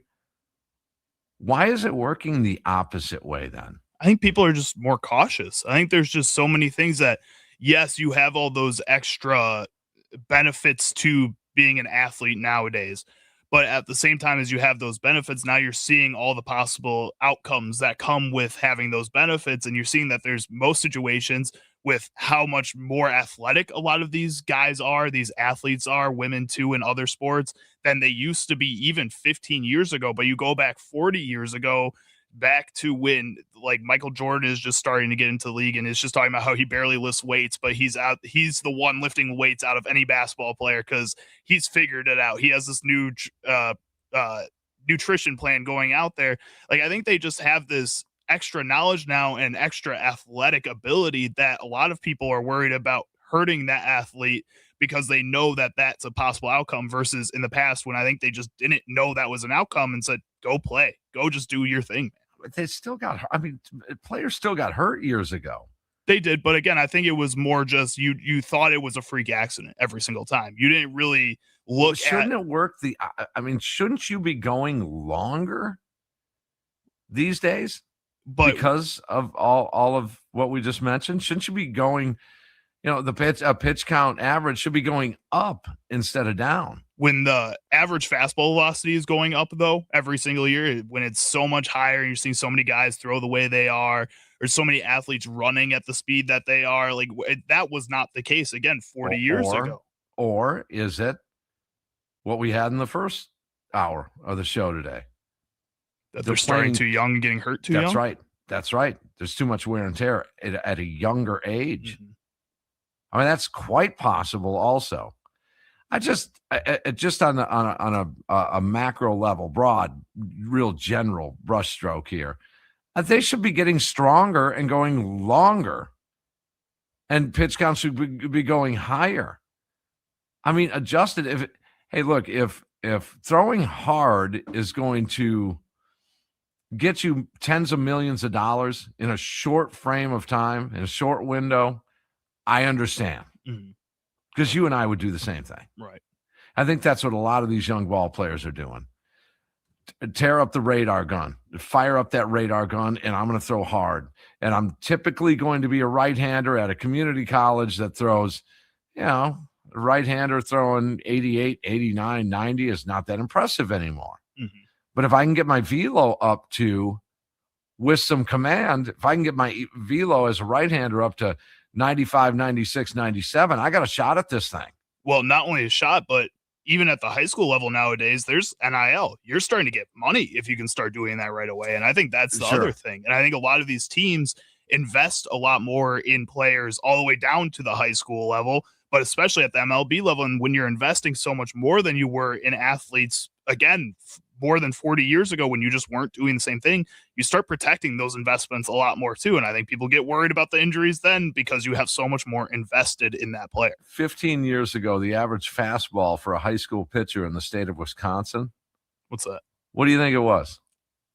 Average fastball, it's like 68, 70? 72. Okay. Yep, your average fastball. And that was 15 years. I don't know. Right. I'm convinced it's higher now. I don't know the metric. I would assume so. All right. Austin Herdina will join us after the break here from the Potawatomi Sportsbook. And you're thinking about a runaway in the National League Central. Maybe he'll have some numbers on that. And a Brewer game tonight. Tommy Wirtz, less than 1 hour from right now, is going to get you ready for game one of a 3-game series in Pittsburgh. That and more coming up here. It's Wisconsin Sports Daily here on the Wisconsin Sports Radio Network.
It's time to follow the money with Austin Herdina,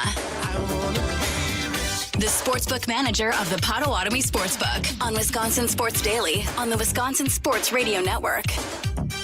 You know, Sparky, today he is back on Monday. Tim Allen, Charlie Houston holding down the fort here, Wisconsin Sports Daily, Wisconsin Sports Radio Network studios. And we'll welcome in, follow the money, Austin Herdina from the Potawatomi Sportsbook. Austin, how are you, buddy? I'm doing good. Good to see you, Tim. How are you? Yeah, what's happening? All right, I'm going to plan out a lot of people's weekends here and beyond the weekend too. We'll get to some wagering here in just a second. But you've got some soccer games going on tonight. You got a full flight of baseball games. Tomorrow, you've got some FIFA games going on in the late afternoon. Brewers are in play tomorrow afternoon, 3 o'clocker, a 3:05 first start, first pitch in Pittsburgh. Then leading up to, you can go down to the sportsbook tomorrow. You can grab a bite to eat, have a couple of cocktails. You can head up to Rock and Brews, where my band is going to be playing that night at 9 o'clock. Make a full day, at least an evening and a nighttime out on Saturday at the Potawatomi Hotel and Casino. Maybe even grab a room and just make it a full night. But Austin, after that, though, the All-Star break is going to hit us. But following that, want to make sure I get this in here. There's a 9-game, 10-day homestand for the Brewers at American Family Field. Same-day wager, and you can get the free shuttle to and from AmFam, right? You just did a great job selling us. It was awesome. Listen, yes, you make a bet on the game or anything, really. It doesn't even have to be the Brewer game. You just got to make a bet on the same day at our sportsbook counter, or you can make a purchase at the bar and restaurant in our sportsbook, and you're going to get a bracelet. And that bracelet allows you to get onto the shuttle, takes you straight to the game. After the game, brings you right back to our sportsbook as well. It's a great deal. You know, it saves a lot of people some hassle and some money from parking at the stadium. So come to Potawatomi, park for free, come on in, make a bet or have a drink, and you get your free ride. You and Tommy Wirtz on the leadoff show here have pretty much throughout the season. If you don't hit your parlay, you guys are right there. I mean, as I follow along with that stuff too, Brewers in Pittsburgh tonight, and you got Sprout going.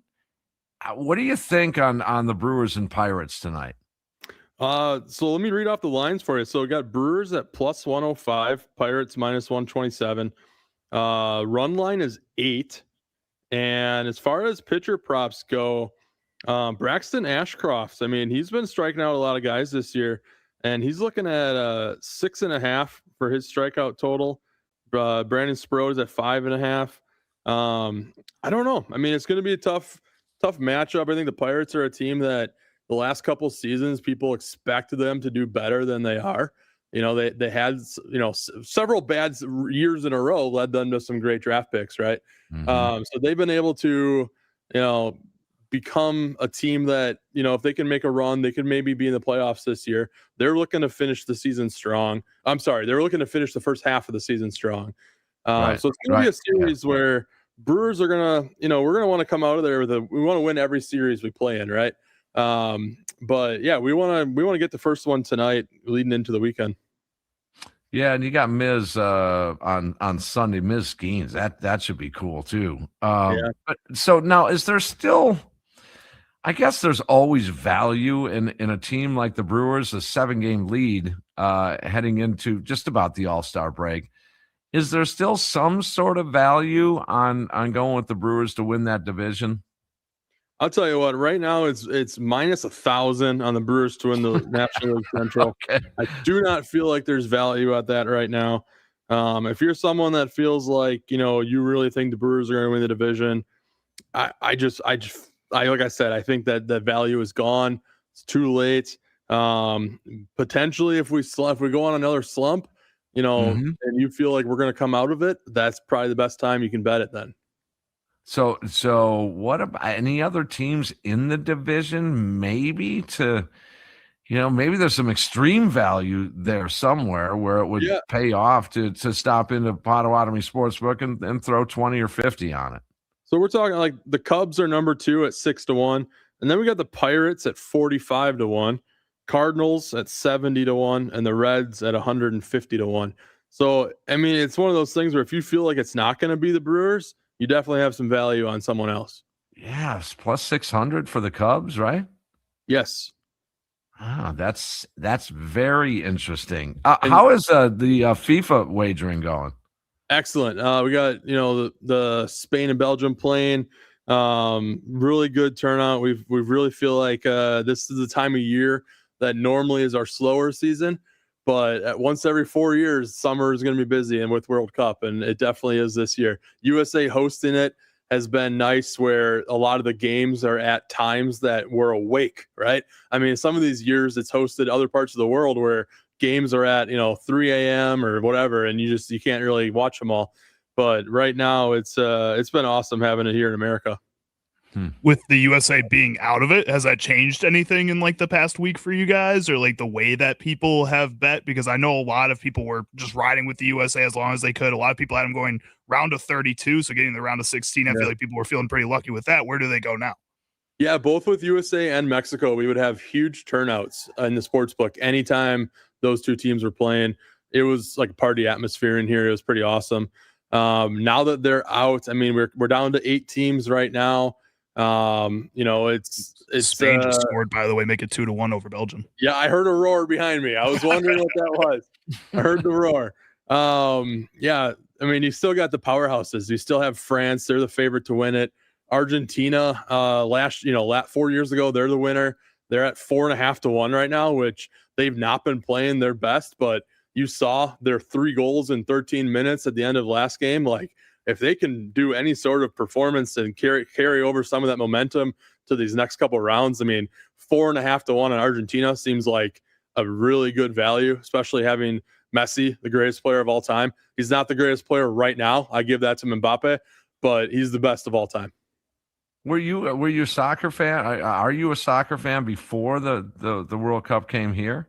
I am. I mean, it's not in the same level as football, basketball, and baseball, but I mean, I'm more of a soccer fan than I think the average American.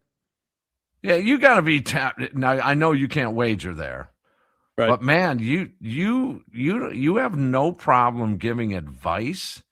I think that's pretty refreshing. That's kind of cool. Where you like a certain wager, you can vocalize that, right? Yeah, and I make sure I let people know that. There's a reason why I'm on the other side of the counter, right? I'm not a very good bettor, so don't necessarily listen to all my advice. But I will tell you I'll tell you what I think, and if I, see some bets come in, maybe from some bettors that I respect, maybe I'll share some information I'm allowed to share. Sure. But just kind of depends. But as far as soccer goes, it's something that a lot of people that normally don't bet soccer, they've been interested in the World Cup. So we're seeing a lot of new faces in here, which is nice. I talked to Luis a week or two on the air about just the real quick, the comfort zone.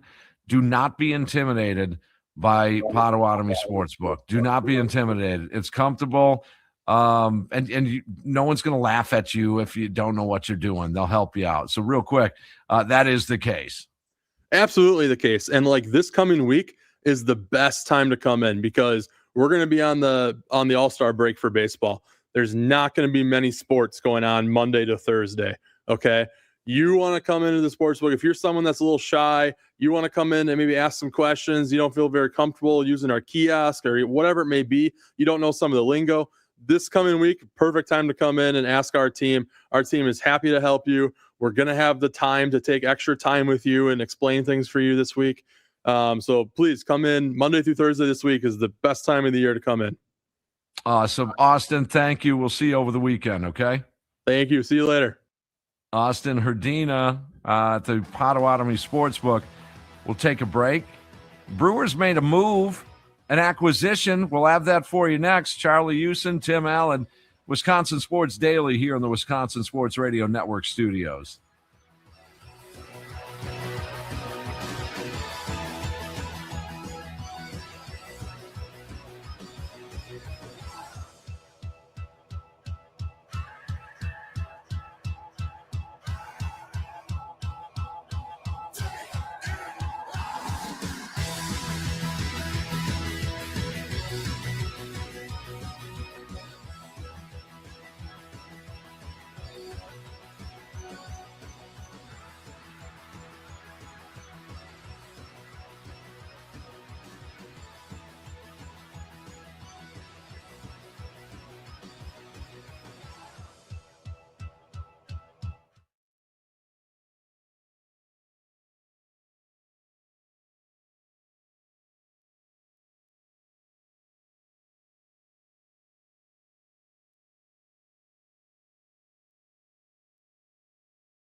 Some shows talk about one team. Other shows barely talk sports. This show will talk Packers, Brewers, and Bucks. Every day. It's Wisconsin Sports Daily with Steve Sparky Pfeiffer on the Wisconsin Sports Radio Network. Final segment of Wisconsin Sports Daily here in the Wisconsin Sports Radio Network studios not because Sparky's gone, it's Charlie Hughes and Tim Allen, but because the Brewers have a game tonight, and Tommy Wirtz is going to be in bottom of the hour here with the leadoff show. He'll join us here in just a couple of minutes as well. Brewers did make a move today, Charlie. You saw that, right? I did see that, and it's a move for a guy that's been on the team before, Tim, a familiar face. Bryce is back. Bryce Wilson is back. Are you fired up about that? Yeah, no, I think if let's take a look at his numbers. What was he with? Chicago for a while there? White Sox, yep. Yeah, with the White Sox, yeah. What kind of numbers did he have? Because he was a free agent. Or the Cubs, excuse me. He was with Cubs. The Phillies and Cubs to start the season. He was with the White Sox last season. So far this year, he is not playing too hot with the Cubs. He had an 8.22 ERA and 7.2 innings pitched. Gave up 12 hits and 7 runs. Well, that's because because Hook and Henderson are not down there. Oh, yeah, that's exactly what it is. If you can get him as that, again, same role, emergency starter, long relief, settle a game down a little bit.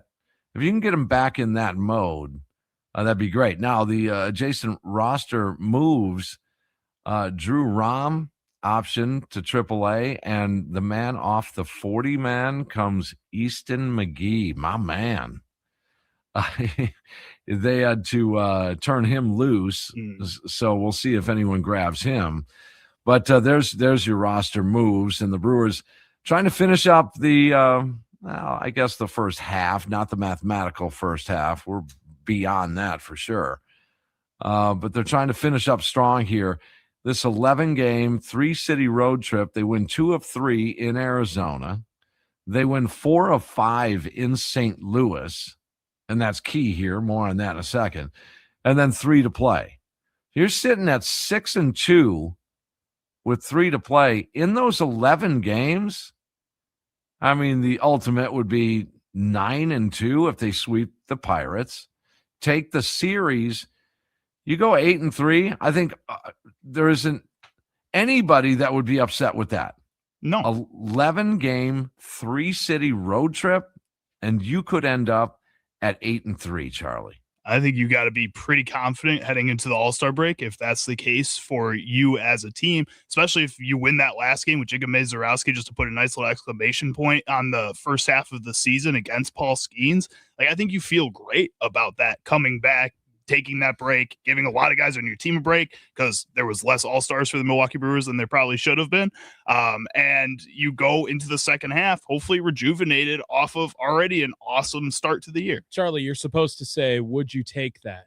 When yes. You talk about would you that. take it? Would you take that is kind of in the theme of this Brewers season. What's up, Tim? Tommy, your last leadoff show in just a few minutes. Yeah. Last one. And your last post-game show tonight, hopeful. If they get it in, there's rain in Pittsburgh. We talked to Lane Grindle a couple hours ago, and he was mentioning rain. What is it looking like? Well, looks like rain. Basically, all I can say. I've been trying to follow it along on Twitter. That's kind of the best place. It feels like just kind of going in, searching Pirates and rain.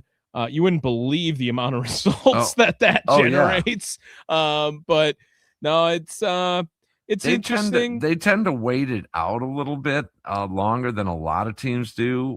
Where Chicago, for Cubs, for example, they will, if it helps them to just wash the game out before it even gets started, just to catch people up. During rain, it's up to the home team to get the game going. Once it's going, then it's up to the umpires to pull it back. So the Cubs, over the years, what they do is if their bullpen was overworked, they would just go ahead and just wash the game out. Nope. It's canceled. It's postponed, and we'll just go that route. You do recall some years ago where it was, I think Craig Counsell made some sort of comment about it's the first time I got a sunburn during a rain delay. Joe Madden at that time claimed, well, I didn't know the sun came out and it didn't rain. I was in my apartment all day. Now the Pirates have been known over the years, this is just off the top of my head, they've been known to just drag it out a little bit. Do you So remember, we'll see. was it last season, the Carlos Rodriguez game? Yeah, it was. Yeah. When that was a Yep.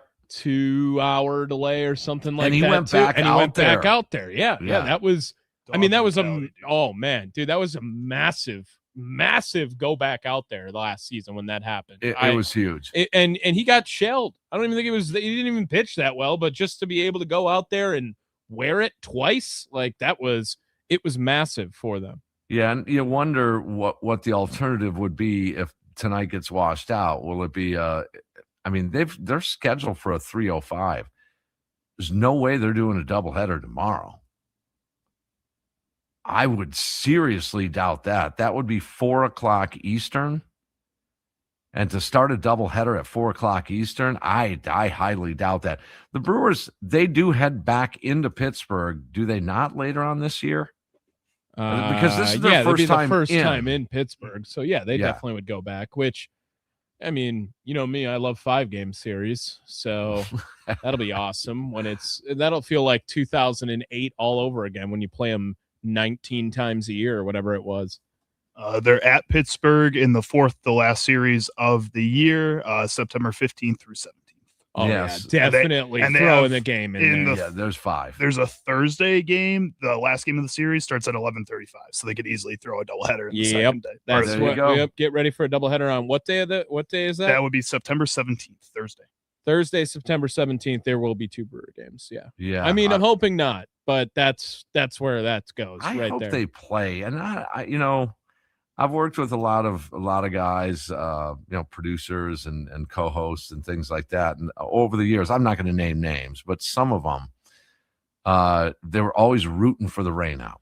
Yeah, I mean, it's like you're going to make this up either way, right? It's not like Right. we get out of this. Plus, I mean, for a guy like Tim Allen, I root for the game because I root for the money for Tim Allen. Like that's what I do. Let's keep it a buck. I would get paid no matter what if a game happens or not. Tim Allen needs a game to get played. All right, so I'm looking out for my guy. I want some money going into his pocket. No, but I want a Brewer game tonight, Yeah. man. They're on a roll. They're really good again. It's just I want to get back to it tonight. Allegedly a 5:40 first pitch.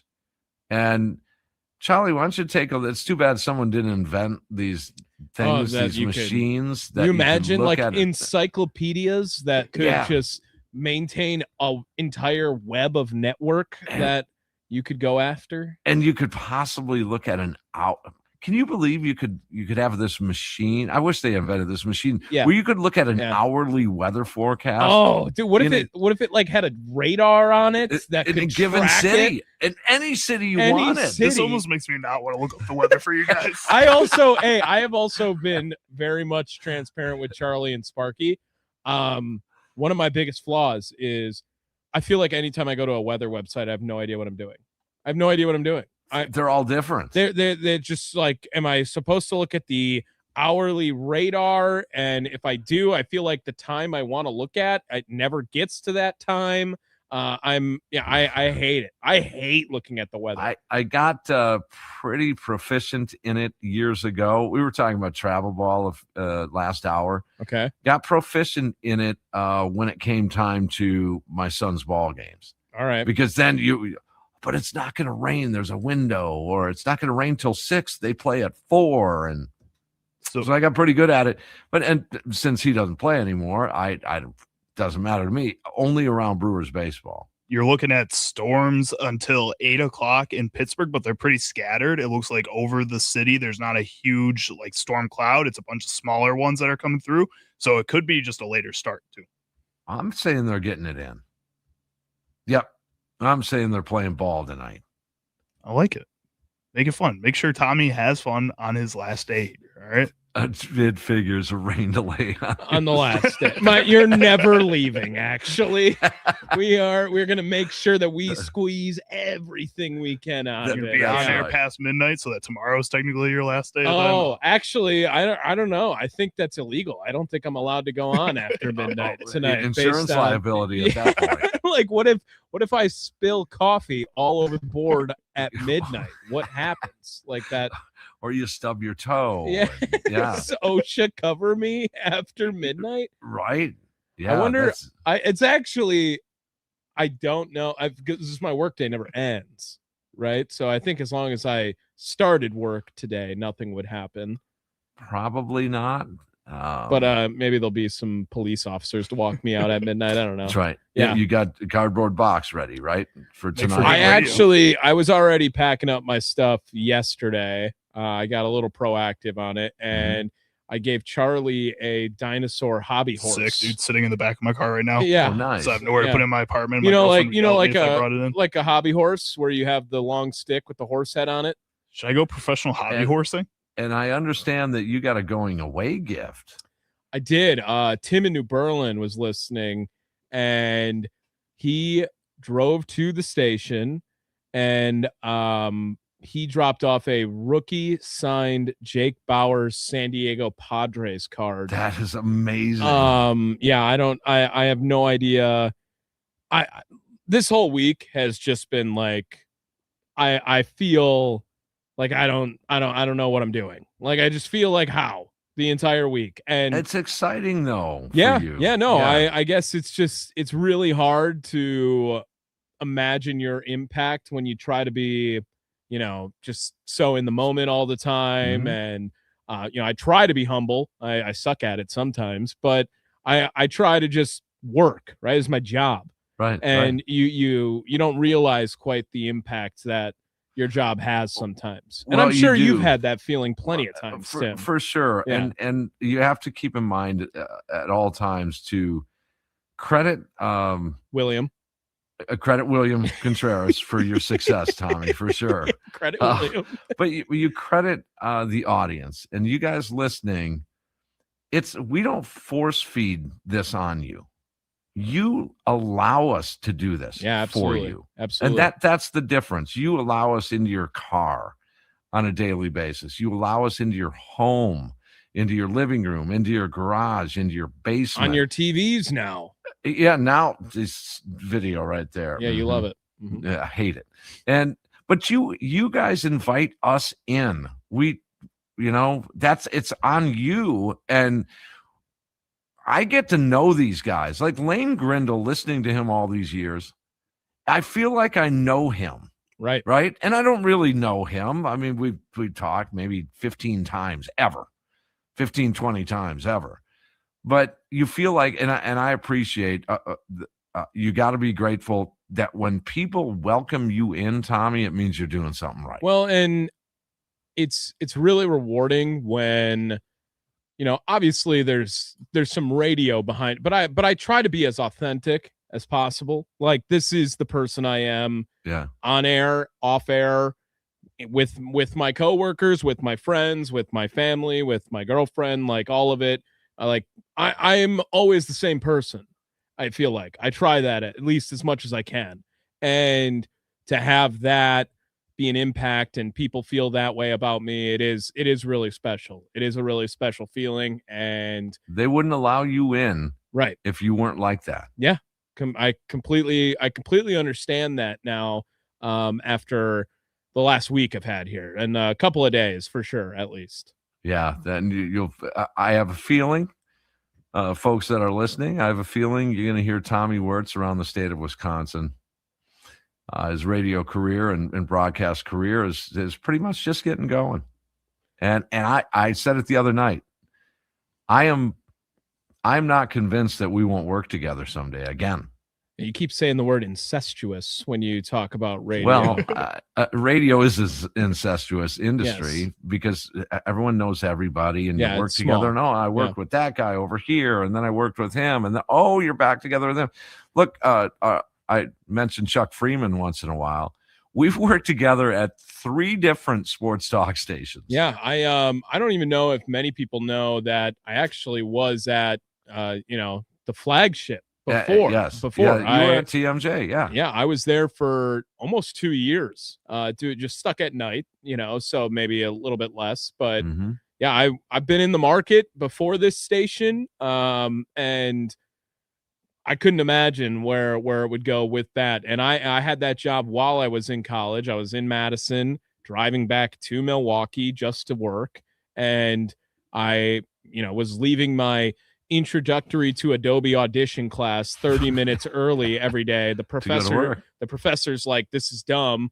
Why are you taking this class?" I'm like, "Dude, I bet you I will have the best grade in this class of any kid." Right. Like, I'm literally leaving intro to Adobe Audition To practice every night. Do you know what my job is? It wasn't even like I was practicing for this class. I could have taught the class. Like, that's Right. what we're working with That's every what we day. do. And Yes. so, yeah, just an extremely humbling last couple of days. So, Charlie, what would be the best city for Tommy to broadcast in?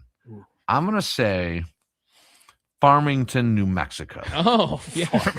You know what? They were on the list. They were on the list. Farmington, New Mexico was there. There's got to be a station there somewhere. Amarillo, Texas. Oh, I actually know someone who works for the Amarillo Sod Poodles, so I could get in over there. Yeah, incestuous. Yeah, we're right back to it. See? Yeah, Told you. it is Walla Walla, Washington. I have someone in Everett, Washington, which is Seattle suburb. I'm pretty sure the Aqua Sox works over there. So okay. yeah, Okay. I got people around over there. I got some. Springfield, Illinois, Springfield, Vermont. We'll take your Springfield. Which one is the Simpsons? I'm not Illinois. Is it? Yeah, I'm pretty sure. I thought they were Mass. I thought they were Massachusetts. It could be Massachusetts. Isn't there a also. Springfield, Massachusetts?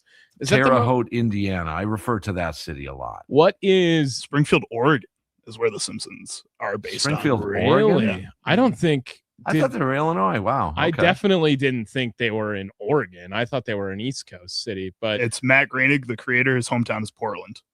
oh, all right. Okay. Yeah, the guy who's a time traveler. Hackensack, New Jersey. That's not a real place. Good morning, Hackensack. It's Tommy Wirtz. The Hackensack attack with Tommy Wirtz. Right there. Hackensack Municipality in New Jersey. That's a I real know. city. That's a new. Is It's a, it- mu- it's a how municipality. How I don't know close? what that How close means. is it to Atlantic City? Is that why Tim knows about it? Is Maybe. that- yeah, I was about to say that's got to be. Have you ever been to Atlantic City, Tim? Yeah, twice. Any comparison to Vegas? No. No, not the but same. The boardwalk is cool. Okay. It was that was actually the first. I was there first before I'd even been to Vegas, and I went there with my mother for a conference. And Okay. it was 1983 ish. Oh, yeah. And so my mother's like going to bed early, and we're at the Golden Nugget at that time in Atlantic City. And I thought, I'm going to go out. I'm mortified, just mortified, just walking around like a zombie. And I went to Resorts International and learned how to play blackjack by myself. And just at like 15, how old were you here? no, I was, in 83, I was 19 or 20. Okay, all right. I was giving you a little bit of wiggle room there. I knew you were Yes. a little younger, but Yeah. So Atlantic City, you fly into Philadelphia and then you just bus over. oh, is that close? Yeah. I don't Yeah, know and if I don't know if I'll ever make it there, to be honest. Yeah, why not? Like, just because why? If I'm gonna go, like, just go to Vegas. I'll meet you there. Yeah, right. That's what I mean. Like, at what point? There's a reason you've been to Atlantic City twice and Vegas 80 times. 86. Yeah, exactly. So obviously that's enough of an endorsement to know, like, if I want to take a gambling trip and I've never been to either place, I'll probably just go to Vegas.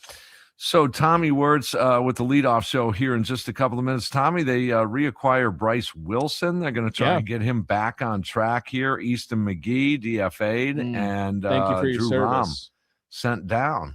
I actually like the Bryce Wilson pickup. I'm a fan of it. He has not great career numbers with every other team other than the Milwaukee Brewers. He's a negative wins above replacement guy with every organization he's been with, except for the Brewers, or it's 2.5, like pretty serviceable. It's really wins. serviceable. Yeah. And, obviously he becomes a middle relief guy, you would assume. He might do a couple of opener type bits or something along those Emergency lines. starter, I would think. I think he gives a lot of flexibility to this Brewers team as well. And I would rather see.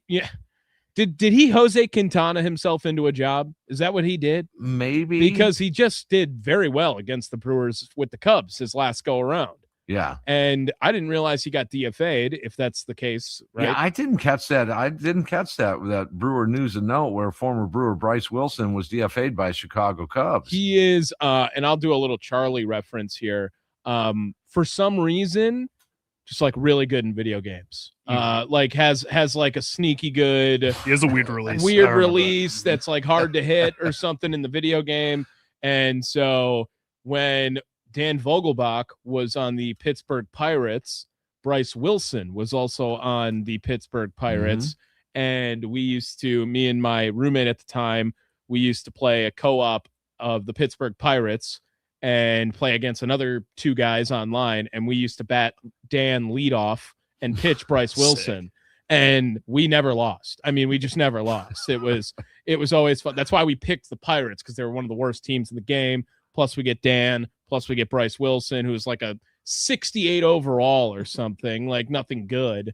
But I have like it's the same lore I have with Jake Bauers, not to the same level of, I kind of liked him when he was a bum and just trying to make him good.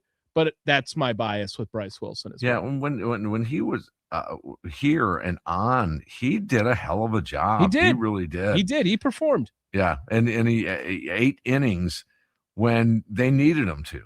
And I would imagine Hook and Henderson going to get their mitts on him and get him back on track. Right. His cutter's going to go crazy now out of nowhere or something indicator, like that. though, Tommy, and we can talk more on the post-game show tonight, though. Is this an indicator of some concern, not only for the Woody situation, but for the Harrison deal? No, I think it was more of a, we got to shore up that back end. Like, we need guys more like Grant Anderson quality of pitchers to be the last resort inning eater guys, as opposed to Woodford or Rom. Yoho's getting his way out of there, McGee. But yeah, it's just those back end bullpen guys. I think they're just trying to shore up that depth more than. Plus, Bryce Wilson, has he immediately become like probably one of the oldest guys on the team, right? A little bit of veteran leadership there. I think he's got to be 8 years. Although I was surprised by his age. He's 28. He's not that old. Really? How many seasons? Fairly young. How many seasons? He's got to be 6 seasons all day, right? He was former high rounder 2018 for was his first year, so 8 years. For the Braves. 8 years, yeah. 8 seasons, and he's only 28.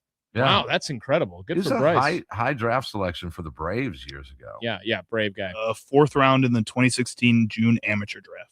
16 draft. But speaking of which, the draft over the weekend tomorrow. Next up and comer on the. Will they draft someone better than Andrew Fisher tomorrow night? Well, I'd say listen to Tommy Wirtz in the leadoff show for your recap of the draft, but that's not going to happen. Okay, why you got to do this to me? I mean, we are. I've been having an emotional day in this building. Yes, man. you have. I know it's just been all over the place, and I mean, a lot of kind words, a lot of great advice from colleagues, a lot of great words, gifts. Like I said, do not expect gifts. I did not expect anything like that. And so it's just a really it is a very feel good day, but there's obviously some sadness that comes with it. Well, I will leave you with this, Tommy, in case we don't do a show tonight. I mean it when I said it. I meant it when I said it. And I wouldn't say it if I didn't mean it. I've said it before about one other person that I've worked with, and I get a chance to luckily say it again.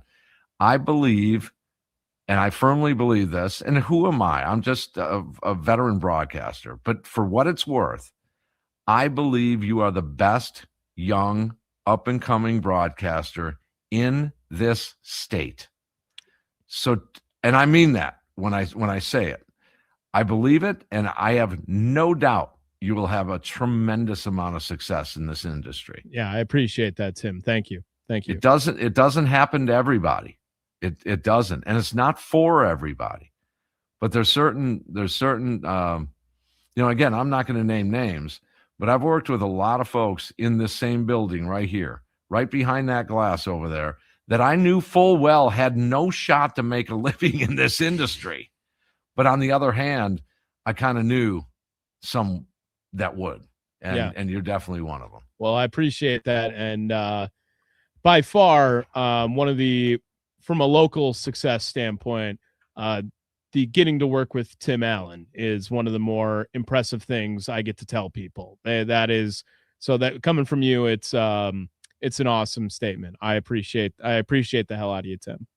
Thank you. And when we talked in Arizona, remember what I said, if I could impact, just on a personal note, if I can impact guys like you and help, and years from now, when I'm 6 feet under and way gone, if one day you're sitting around talking to some broadcast friends or family members and you say, I remember that I worked with this old blind dude years ago and he fill in the blank.